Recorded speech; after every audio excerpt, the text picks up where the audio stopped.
Hello, my name is Andy and I am the Village Idiot. I'm armed with a car and a GoPro and an unhealthy amount of time on my hands. I'm using that time to attempt to visit every civil parish in England.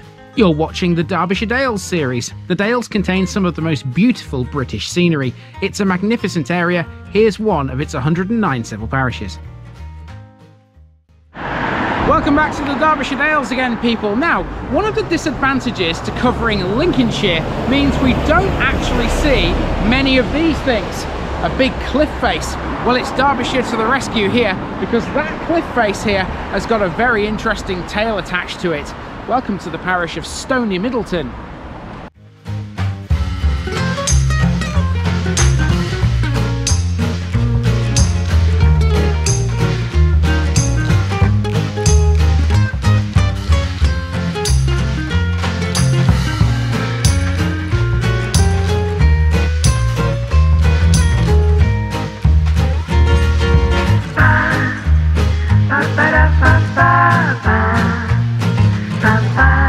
Here's my disclaimer for people who may be watching me for the first time. I say things as I would in my native accent and dialect.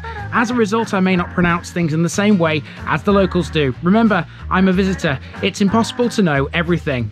Leave me a comment, spin me a like and bash that subscribe button. Let's get to today's parish video.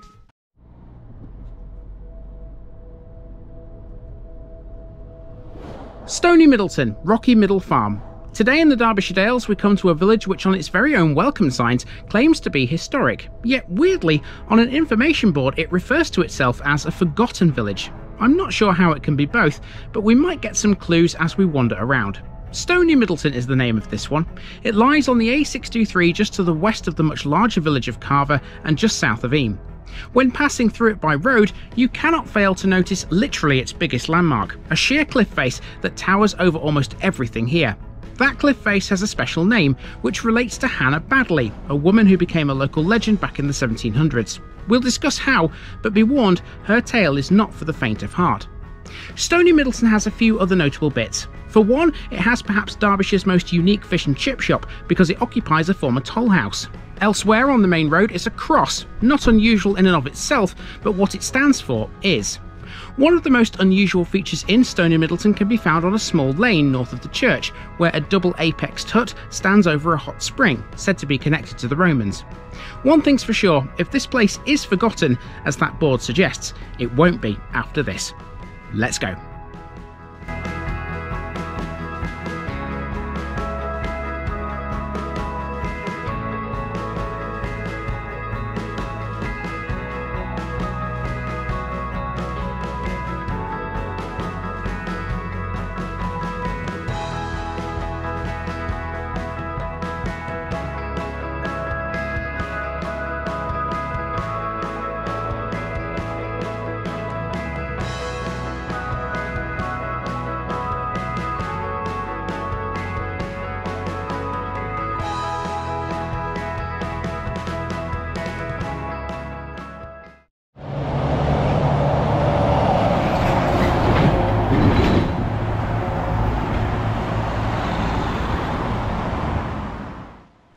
We start at the western end of the village in a small car park on the A623. This information board tells you some of the trails you can do both in the local area and in the village itself. In a small valley below us is Dale Brook. This will make several appearances in this video because it flows under the village in a series of culverts. You can't miss the landmark on the other side of the road. This is Lover's Leap, a massive cliff face and one of several worldwide to have the peculiar name. A lover's leap is usually a place associated with romantic tragedy, and also where a fall would, more often than not, be fatal. That brings us to the curry house underneath the cliff. It used to be a pub called the Lover's Leap Inn. On its wall, this tells the tale of how this cliff got its name. In 1762, Hannah Baddeley, a local woman in her mid-20s, jumped from the cliff after her relationship with William Barnsley came to an end. Her intention was to suffer a fatal fall, but instead a minor miracle happened. Her fall was cushioned by a petticoat which acted as a parachute before becoming caught in some brambles branching off from the ledge. Surviving the fall with just cuts and bruises, Hannah would though die 2 years later. The brook has now come to join us again as we continue eastwards along the A623. It's mostly housing for a short while. The A623 is a really busy and noisy thoroughfare today. Prior to the 1830s, this road, or at least this section of it, simply didn't exist. After it was blasted through the rock, Stony Middleton gained this octagonal toll house in 1840. Although tolls are no longer taken to use the road, this is still in use. It's now the only Grade 2 listed fish and chip shop in the entire country. It was first opened in 1926 by Herbert Ford. It's quite an interesting little corner, this, with the toll house that's now used as a chippy. But also, if you look closely, over the road you'll see this house here. That's called the Old Oak, and I reckon with a name like that, that was probably a pub at one time. My hunch was right, it was the former Royal Oak pub. For a short time now, we're away from all the noise and into the hilly area north of the A623. Here on the corner of the Fold and Cliff Bottom is an old Wesleyan Reformed Methodist chapel, built in the late 1820s of local limestone rubble with a few gritstone dressings. The adjacent chapel gardens were made from the ruins of two former cottages which used to stand next door. In 1931, the chapel became the first building in the village to be supplied with electricity. Let's continue now along the bank towards the village centre. Being located at the foot of a limestone gorge that formed 350 million years ago, it's no surprise that limestone was and is the main construction material here. That explains all these stone cottages and buildings surrounding the narrow lanes that define the middle of the village. One of the tightest lanes is Mill Street. This gets its name thanks to the former Carter's Corn Mill, which still stands, although its 12-foot water wheel has long since gone. The mill pond has been filled in and now forms part of a lawn. In recent times, some of these old mill buildings were in use as a footwear factory. Okay, now we're heading onto a street called the Nook, and you can see behind me, there's the church. We're going to walk past that temporarily though. This road is a dead end and it leads to something arguably a bit more interesting than the church. We'll get to that first, we'll come back down this road afterwards and check the church out, and then go out onto the main road. The Nook seems like a run-of-the-mill kind of street with housing that typically befits the Derbyshire Dales. However, this street has a couple of watery secrets. This well is one of them, but this isn't the one that was intended to attract people to Stony Middleton. A bit further along the road is a 19th century bathhouse over a hot spring. This is known locally as the Roman Baths and was built in an unsuccessful attempt to establish a spa resort. After Stony Middleton Youth Club cleared undergrowth in the early 1980s, the building was consolidated and made secure by local craftsmen. This road is a dead end, but you can walk to Eyam from here if you wish. In doing so, be sure to stop for a moment and read this board. It tells you about William Capps. He was a wrestler and a man of Herculean strength who lived in Stony Middleton at the end of the 17th century. He was famous for the remarkable fact that he was never beaten. After reading about him, you're then on Jacob's Ladder, which climbs the hillside towards Eyam. This runs past the entrance to Stony Middleton Cemetery, which took over local interments in 1878 from the full to capacity St Martin's Churchyard. Speaking of the church, you can see here from Old Hall Gardens that its nave is built in a rather unusual octagonal shape. It's one of only two in Britain, in fact. The original site of Stony Middleton Village was in this area. Ravaged by the Black Death, it was immediately to the south of the Old Hall on a series of terraces. St Martin's Church was originally a more traditional shape. It was built by Joan Eyre in the 15th century in thanksgiving for the safe return of her husband from the Battle of Agincourt. Having been destroyed by fire in 1759, this current church stands on exactly the same spot. Now, of course, this is Derbyshire, and one of the customs in Derbyshire is well dressing. And here you can see on the side of the church there are two big boards which show you Stony Middleton's well dressings throughout the years from 1936 indeed.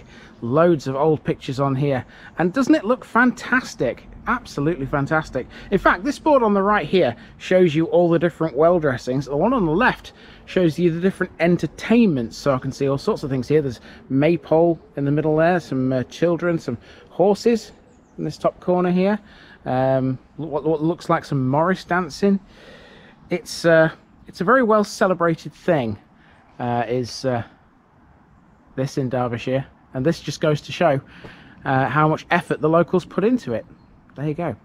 Right, we are done with the church, effectively. Very unusual church as well, isn't it? Haven't seen one built quite in this way before, but there you go. We're going to come out of the churchyard now. We're going to head down onto the main road. We're going to catch a cross next and then go up a big steep hill, which will then form a nice neat little loop around the rest of Stony Middleton, come past the school and take us back to the beginning virtually. We return to the A623 and we'll get to that cross in a moment. Let's see what else is along this stretch, which between the Toll House and Carver is known as the Avenue. The answer is not much, but this building was of some small interest. I've no idea what it was though, I'm afraid. There are no shops in Stony Middleton these days, although along this stretch there used to be a little post office. It has now been demolished though. So to the cross. It doesn't commemorate a war, nor was it a wayside or a market cross. Instead, it was erected in 1846 to mark the repeal of the Corn Laws. Next up we have the Moon Inn on the High Street. This has always been a much frequented pub for various reasons. It was a regular haunt for local quarry workers and later became a central hub for rock climbers too. Although these have both waned in popularity in modern times, the Moon Inn still welcomes all today. Over the road we've got a parish notice board. You can see how steep this hill is just from the camera angle. Tick it off people, Stony Middleton is done. Now for the steep climb. This is one of the harshest gradients in the Dales as the village rises above the A623 to the south. Most of this area is a modern extension to the much older part of the village surrounding the church. Denman Crescent takes its name from the Denman family, who came from Bevercoats in Bassetlaw. Opposite that is the old Cragstead Works, which has now become residential. Next to that is Stony Middleton's tiny school.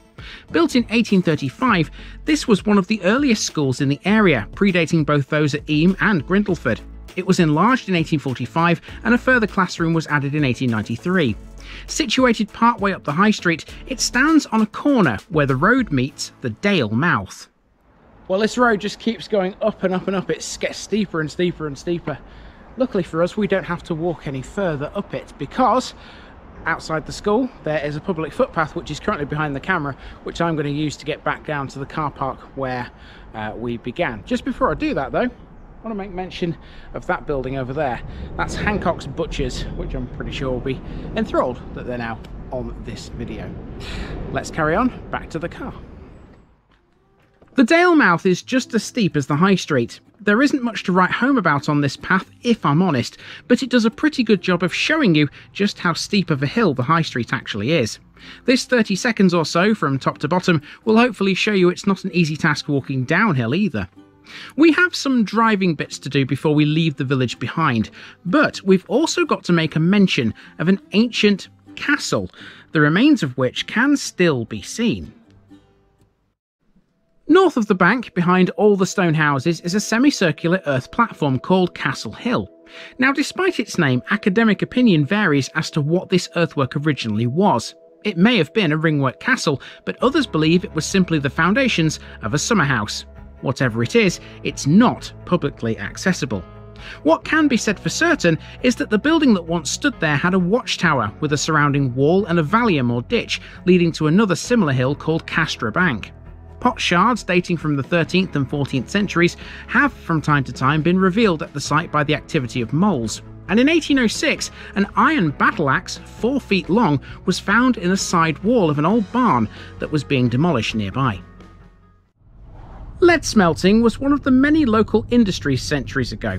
If you head west along the A623 towards Eyam, you'll come to a brand new building called the Cupola. This is essentially a visitors centre that provides information about Stony Middleton and the surrounding area. It also has a licensed kitchen and a gift shop. Its unusual shape and form was inspired by an actual former lead smelting cupola, which Stony Middleton possessed at the height of its industrial prowess. It was known as the Lord's Cupola and was in operation on this very site in the 18th century. And further up the road is Rock Mill, a stylish development of holiday apartments connected with the cupola. Both of these things stand next to a business park. That was in the news in 2007 when the police found a huge crystal meth factory in one of its rented industrial units. At the time, it was the largest such facility ever discovered in the UK. To finish with, I took the car up the ridiculously steep high street to explore what was up there. It was first gear all the way, and I have to admit at times I did wonder if I was actually going to make it. I can confirm though that I did, and if you do too, you'll be treated to some spectacular views at the top. As we know from previous adventures in the Dales, fluorspar is a critically important industrial mineral. It's been mined and processed in Stony Middleton for hundreds of years, and the parish contains its only producer anywhere in Britain. It's found within limestone, having been deposited within the fissured rock during volcanic activity many thousands of years ago. Without it, you wouldn't have many modern things like air conditioning or Teflon cookware. Cavendish Mill has been producing fluorspar for generations, and this is it at the top of the hill. The mill is operated by British Fluorspar Limited, and it employs some 40 people locally. And that's going to do us for Stony Middleton, everybody.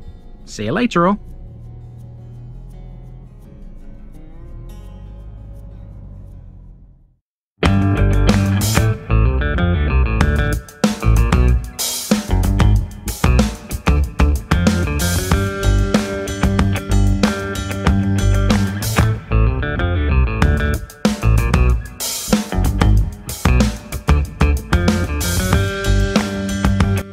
Thanks for watching this video, folks. Don't forget to like this episode if you haven't already. It really makes a difference with YouTube. If you're new here, subscribe to the channel for more videos like this, and give us a share too if you've got friends who'd like it. You can find all the links to my social media accounts below, as well as my Buy Me a Coffee page where you can donate to the channel. Also, if you've enjoyed this episode, have a look at some more videos in this series. Until next time, I've been Andy, also known as the Village Idiot, and I'm out.